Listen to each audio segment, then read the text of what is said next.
こんばんは、不動産モフです。今日はですね、YouTube でですね、月200万円稼いだ、iPhone だけですね、編集もなしに稼いでます。その手法についてですね、わかりやすく詳しくどうやってんのっていうのをね、結構、いろんな意見いただいているので、わかりやすく解説していきたいと思います。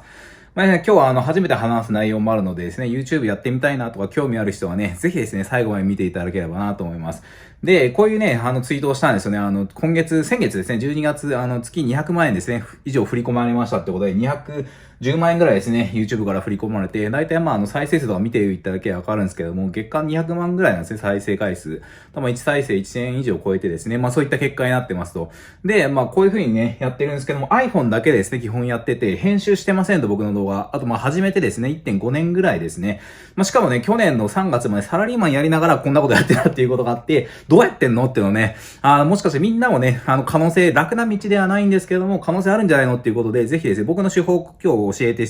いきたいと思います。で、今日内容なんですけど、YouTube のね、広告収入どうなってんのっていう簡単な解説と、実際ね、僕がどうやって、手法やってんの、YouTube やってんのっていうのとですね、動画とかね、具体的にどう作ってんの解説していきたいと思います。で、まずなんですけれども、YouTube 広告のね、収入どうなってんのっていうところなんですが、まず結局ですね、広告主さんがいらっしゃいますと。で、広告主さんが YouTube に対してですね、こういう動画を、こういう、広告を出したいよっていうのを出して、それですね、そのあった、ここのターゲットに対して、例えば子供向けの広告流したいよ、子供に流したいって言ったら、こういう動画を、ヒカキンさんとかやったとして、子供が見てる時に子供に流れるとかですね。例えば大人向けにですね、家を買ってほしいとか言うと、大人が見てる時に、そういう家の動画が広告が流れるとか、そういう風にですね、基本的に見てる人に対して広告が流れると。で、もらえるお金は基本的にはですね、広告の回数と、あと1本あたりの単価で決まってますね。なので子供向けの広告は安いですし、大人向けのですね、家とかのやつは結構高かったりとかして、こう入札して決まってくんで、人気であればあるほどですね、単価が上がっていくようになってます。なので、チャンネル登録者数が多いともらえる、そういうわけではないんですね。で、そこはよく誤解されますね。で、基本的に広告の数はですね、再生いっぱいされれば、はい、広告いっぱい流れますし、あと広告をね、10分以上だと途中に挟めるんで、何個挟みまっか。そういうことを、僕だと多分5分とか6分おきぐらいに広告入れたりとかしてるんですけども、その回数によって決まったりとかします。で、広告費はですね、何で決まるのかっていうと、基本的にはですね、広告の数ね、多い、3分ごととかバーっと入れると、それほどですね、多くなるし、またですね、再生される時間が長いほど、途中でね、見られないと意味がないので、長いと広告の単価も上がっていったりとかしますね。あと動画の質が高いとですね、みんなが喜んでくれるものほどやっぱ、広告費も高い。見た後に気持ちがね、嫌な気持ちするような動画に対しては広告がつかないとかですね、そういう風になったりとかしてますね。あと動画の内容がやっぱお金持ってる人向けだとですね、お金持ってる人に対して広告打ちたいっていう人がやっぱいるんで、そうすると単価が高いのが流れたりとかする傾向がありますと。基本的にね、見てる人の年収が高いと、そういう高い広告が流れるっていうんで、おかげさまで僕の動画見てくださってる方はですね、多分相当ですね、富裕層の人が多くですね、見ていただいている、平均的にかなりですね、単価が高いと思ってます。大体どれぐらいなのっていうと、エンタメ系とかですね、1再生 0.1 円とかで、ウームとかエンタメの中でもちょっと面白めの人たちですね、上位の人たちは0.2 円とか、平均するとウーム平均で 0.2 円ちょっと 0.3 円ぐらいですね。で、ビジネス系はですね、堀江さんとか 0.5 円とかで、だいたい 0.5 円ぐらいですね、ビジネス系は。池早さんとかも。で、僕は投資系だったりとかするんで、その1円ぐらいいってるってことで、かなりレアだと思いますね。で、もしですね、月30万ぐらい稼ぎたいよっていうと、エンタメとかだったらね、これ300万再生ぐらいやると30万だし、堀江さんとか、ああいう感じだったらビジネス系だとすると、大体ですね、目安としては60万回再生ぐらいで月30万いく。それぐらいの目安になるんで、再生回数とですね、ジャンルと、それで推測できますね。でもそれを使えばですね、どのジャンルのね、自分の好きな YouTuber がどれぐらい稼いでんのっていうのをこの、ですね、ユーチェラさんとか使うと月間再生数って出るんで、どれぐらいね、再生されてるかっていうんで、だいたい予想が年収っていうか、広告収入推測できるんで、ちょっと面白かったらやってみてください。で、自分のやつはですね、異様に高くてですね、やっぱ投資とか扱ってたりとか、ちょっとね、動画の内容比較的難しい目だと思うんですよね。なので、他のビジネス系の方よりも、僕の中だとターゲットちょっと1ランク上にしていて、ちょっと難しめになってます。なので、投資家とか経営者とかですね、よくランニングしながら見てるよとかですね、お世辞なのかもしれないんですけども、僕のことを知ってる、いろんな経営者ですね、の方もよく見てくださってて、毎日見てるよとかですね、常にトップに出てくるとか言ってくださる方多くて、知り合いの人に。本当ね、恐縮、僕よりすごい方にすごい見てもらってるんで恐縮なんですけども、そういう投資家も見てるっていうんでお金高いんだと思います。で、大体ね、動画もね、20分ぐらいで、平均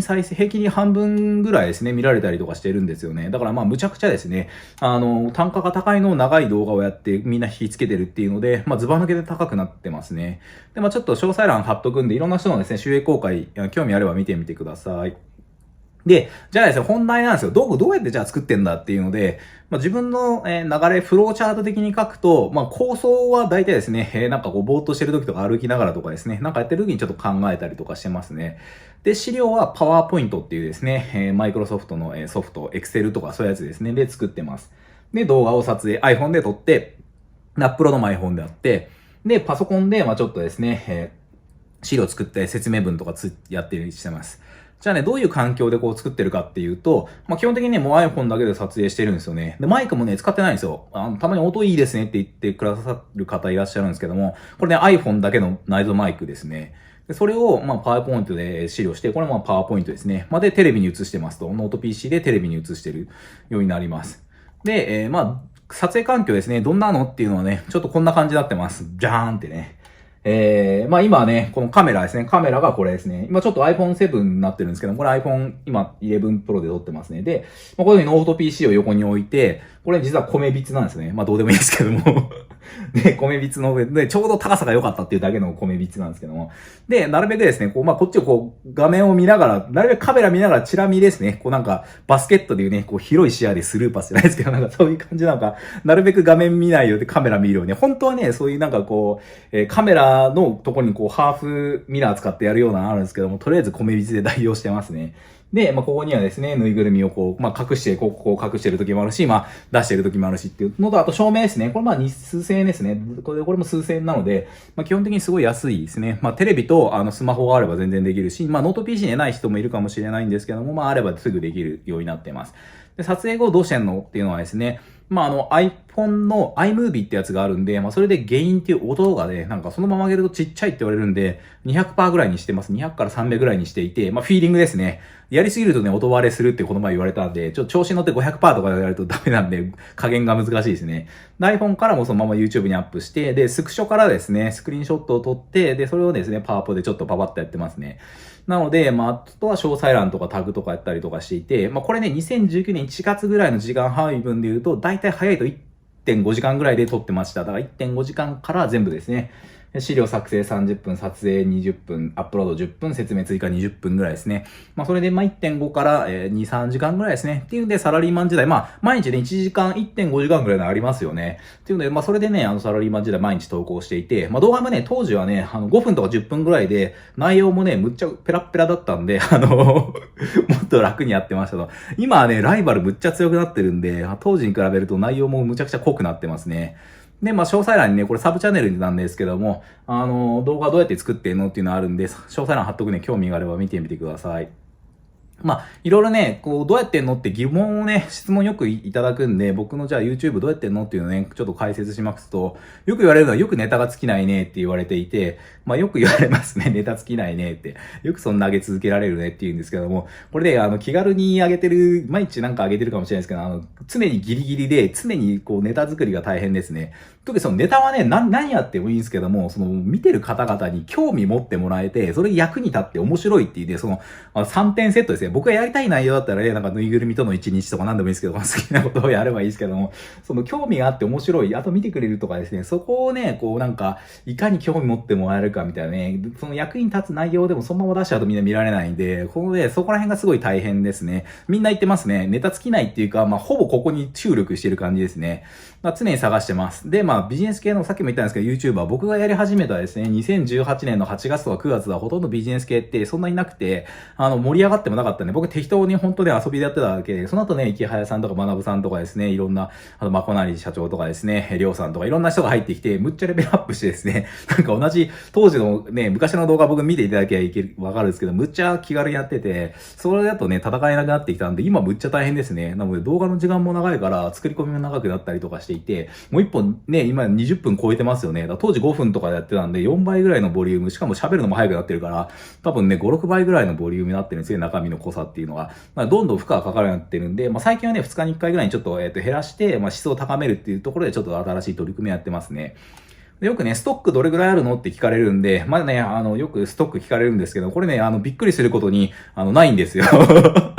すごい登場の仕方、初めてちょっとね、このアニメーションを使ってみましたけども、全くございません。今日もね、今ね、何時だ6時20分ぐらいなんですけれども、まあ、今日上げて、またね、今日の、9時ぐらいにですね、アップデートする、更新される。まあ、大体上げる時間9時とかぐらいにしてるんですけれども、サラリーマンの方が家帰ってとか、ちょっとそれぐらい見るかなぐらいの感じの時間にね、ちょっと合わせてるんですけれども、ないんですよ。見事に。別に悪いことでもなんでもなくって、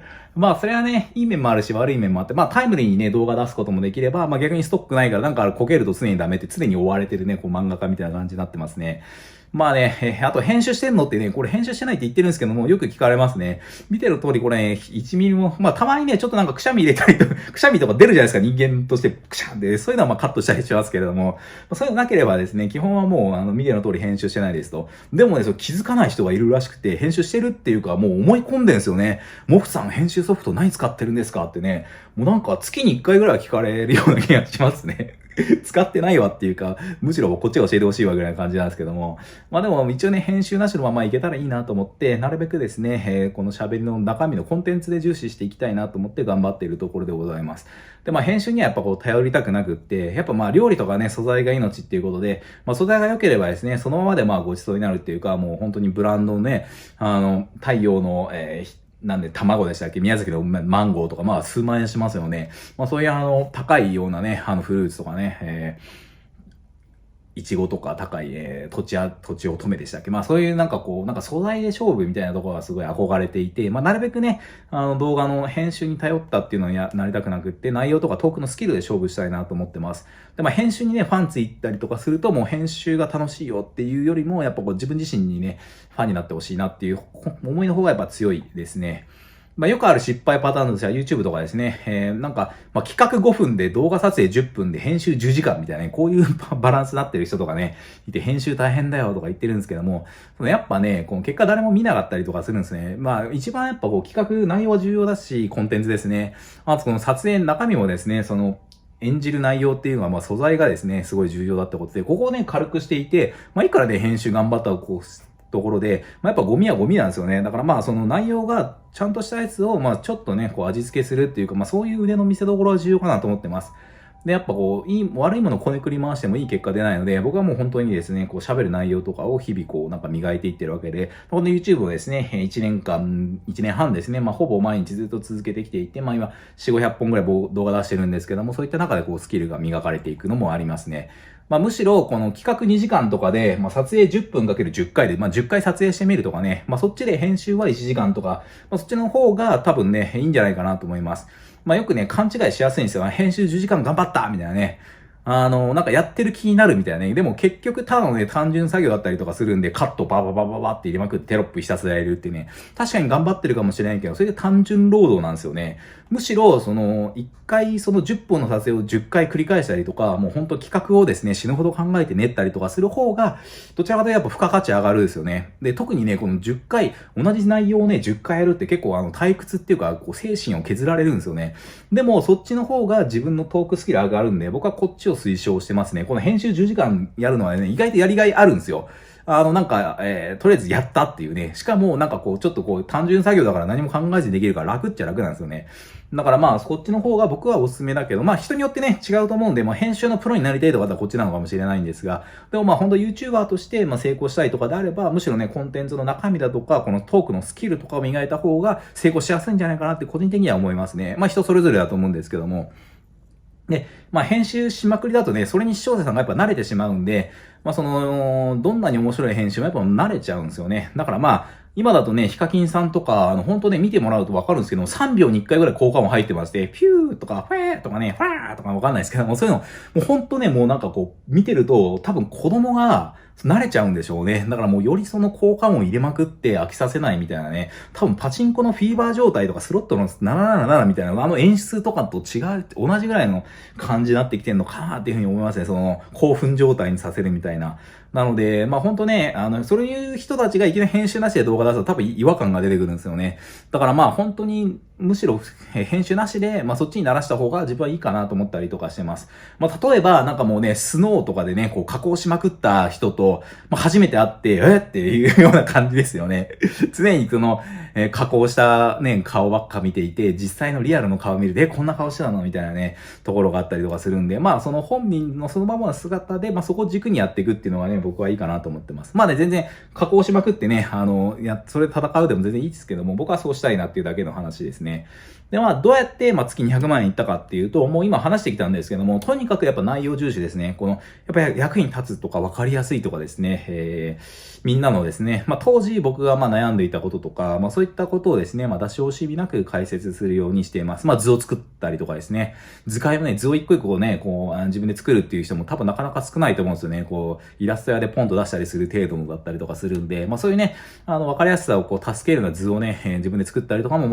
この前のリーマンショックとかもも作ったりしてるんですけども、そういうのをね、素早く作るっていうのも重要だと思います。で、特にね、僕の内容、不動産とか株とか経済とか決算とかビジネスとか、多岐にわたるんですけれども、やっぱりね、ちょっと難しいんですよね。このビジネス系、いわゆるビジネス系って言われる中のジャンルでは、やっぱ結構ハードル高い内容をやってる気がしてますね。りょうさんとかも投資とかやってるんで、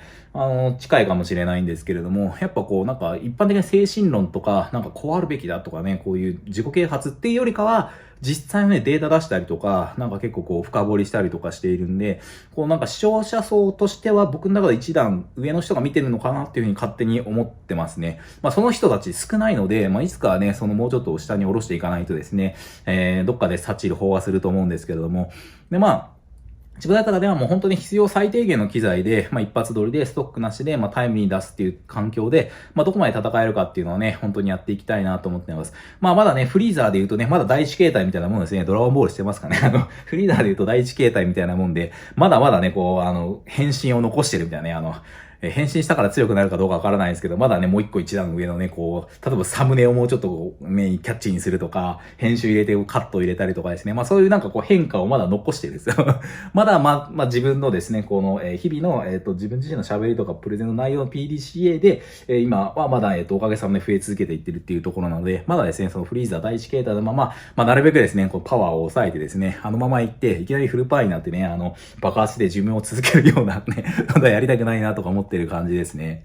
ということで、YouTube で1年やってみた感想として、やっぱ面白いですね、YouTube。ブログとかよりもやっぱ YouTube の方が面白いですね。僕は好きですね。どっち、ビジネスとしてもそうですし、ブログと比べると、全体的にやっぱ面白いですね。で、やっぱハマればね、稼げますし、ただね、いつかもう YouTube に全て依存してるんで、永遠にこれは続くとは思ってないんで、どっかで稼げなくなる可能性あると。で、結構ね、何が当たるかよくわからないところあったりするので、それはね、結構いろいろ出してみたりとか、するといいかなと思ってます。とりあえず興味があればね、本当に今回別に初期投資とかいらないんで、例えばね、iMac 必要ですかとかね、MacBook でね、いきなり20何万の MacBook 買って、ファイナルカットプロ買ってとかね、一眼レフ買ってとか言うとね、何十万も投資になるんですけども、もうすでにスマートフォン持ってれば、もう一発でいけるんで、それぐらい軽くね、ちょっとやってみるぐらいがいいのかなと思いますね。で、とにかくね、ブログよりヘビーなことは間違いないので、楽しみながらちょっとやってですね、質を重視とか僕は言ってるんですけども、でもやっぱ楽しんで出し続けるってことが一番重要なので、そういうのやってみてハマればいいなっていうところですね。僕自身も YouTube 何度も言ってますけども、お試しでよくわからず、チャンネル登録者数の意味すらわからず、とりあえず適当にやってみたのが、ハマったっていう感じになってるんで、そこでね、とりあえずやってみようっていうところでね、iPhone とパソコン持ってたからそれだけでやっただけなので、そういうお試しでやってみるってすごいいいことだと思うんで、ぜひね、やってみた方がいいですね。あと重要なのは楽しめですね。たまにね、もうなんか深刻な顔してね、僕の動画が伸びない理由を真剣に考えました。とかで、なんかそういうのをなんか出だしからやってたりする、いろんな人いるんで、そういうの見たりするんですけども、誰に向けて、誰が多分見るんだろうみたいな動画あるんですよね。やっぱり見てくれてる人が、楽しむような内容ですよね。何のためになるのか。そこをですね、ひたすら、追求して、今回の動画で言えば、YouTube やってみようと思った人に対してですね、iPhone1 個ですね、200万稼げるようになったと。それだけではないです。僕の努力とかいろいろあるんですけども、あと自分のここまでのキャリアだとかいろいろなものがあるんですけども、でも、そんな参入障壁は低いよっていうところで、そこからですね、やってみて、人生変わるっていう人がね、例えば 0.01% でもいれば超いいかなと思ってやってますし、自分自身どうやって YouTube やってるのかっていうのを、分かればいいなとか、そういう目的で今回動画やってるんで、そういうね、目的をずらさずにやるっていうのはすごい重要かなと思ってます。引き続きですね、YouTube、これね、YouTube の再生リストで、YouTube の稼ぎ方っていうのをやってるんで、よかったらね、興味いれば、詳細欄貼っとくんで、再生リストを見てみてください。かなり、ね、役に立つような内容をやってるんで、これね、一通り見てもらえれば、すごい役に立つと思います。はい、最後までご視聴ありがとうございました。もし面白かったらですね、高評価いただければ嬉しいです。で、このチャンネルはですね、不動産投資、経済ニュース、株とかですね、役立つ情報を発信していってますので、面白かったらですね、ぜひチャンネル登録をお願いします。またですね、いつも、Twitter とかですね、コメントありがとうございます。引き続きですね、応援していただければですね、むちゃくちゃやる気が出るので、ぜひコメント、あと役に立ったらシェアお願いします。あと、ツイッターで有益な情報を発信してるので、よかったらフォローお願いします。それどうもありがとうございました。ウェイ。ものすごい方とですね、コラボが決まりました。イエーイ。多分皆さんも知っている方です。楽しみにしていてください。今ちょっと調整をお願いしていてですね、もうお忙しい方なので、また仕事着とね、こうやってもらえると、むちゃくちゃ楽しみなんですよね、もう、イエーイって感じで。流れないことを祈って、ちょっと流れるかなわかんない。楽しみにしてください。バイバーイ。